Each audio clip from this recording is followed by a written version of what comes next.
আসসালামু আলাইকুম। আমরা এখন আছি নরসিংদী জেলার অন্তর্গত পুটিয়াতে। এটা নরসিংদী জেলার শিবপুর থানার পুটিয়া ইউনিয়নের অন্তর্গত এলাকা। এখানে সাপ্তাহিক বুধ এবং শনিবার একটা বিশাল হাট বসে। আমরা আজকে এসেছি কিছু সরিষা কিনে সেটা দিয়ে ভাঙিয়ে খাঁটি সরিষার তেল তৈরি করার জন্য।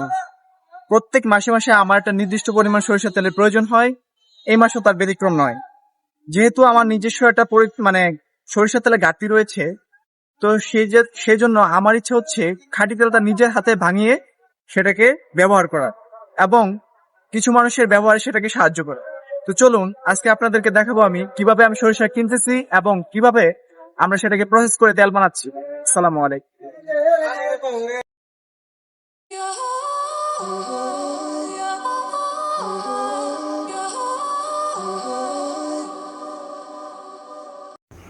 পুটিয়া বাজারে আমরা সরিষা কিনতে গিয়ে দেখি যে পুটিয়া বাজারে সরিষা উঠছে অল্প, এবং যে প্রাইস ওনারা বলতেছে সেই প্রাইসটা আসলে কেনার মতো উপকূল না, বা পাইকারিভাবে কিনে যে তেল তৈরি করা যাবে বিষয়টা এরকম নয়। তারপরে আমি ডিসিশন নিলাম যে আজকে অন্তত সরিষা কিনবো না।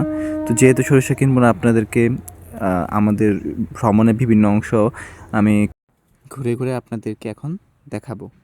হাতে তৈরি এই রুটি খেতে খুবই সুস্বাদু।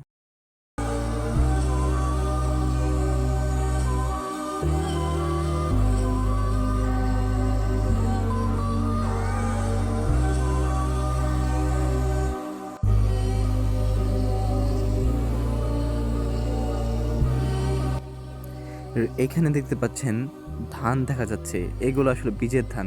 আপনারা জানেন যে বাংলাদেশে এই মুহূর্তে ধান কাটা হয়ে গেছে সব। যে ধানগুলো উঠতেছে সেগুলো হচ্ছে বীজের জন্য, মূলত পরবর্তী সময়ে যেন আবার লাগানো যায়। আর এই পাশটা আসলে তো মনে হবে যে আপনি হারিয়ে যাচ্ছেন।